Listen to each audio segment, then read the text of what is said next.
what we see many times with business owners, they finally get in the position, they're like, wow, they work so hard to hire these employees and they hired them, they're working, everything's kind of doing exactly what they dreamed of, but now they don't know how to be. And they had an idea, right? They had this idea of like, okay, I'll hire employees, I'll produce more revenue, it'll free up time so I can go do this thing, whatever this thing was. And then it comes to the point where they can actually do it, and they really either they didn't want to do it, or they're not ready to do it, or they're scared shitless to go do it.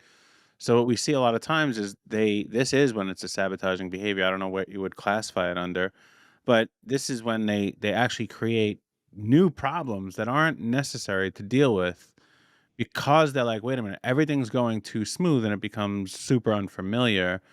And then either they sit and they procrastinate about things that have to get done, and what I've observed is they do that because they need it to become a problem, so now they have a value in the company again.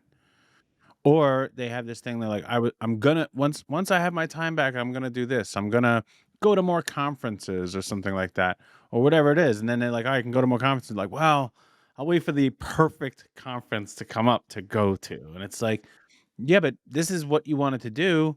Are you gonna do it? And I believe either you need to buckle down and do those things. And obviously, this is why we're coaches, right? We sit in this, it's not just like a magic wand and all of a sudden you're fixed, but like you got to buckle down and do this. Okay.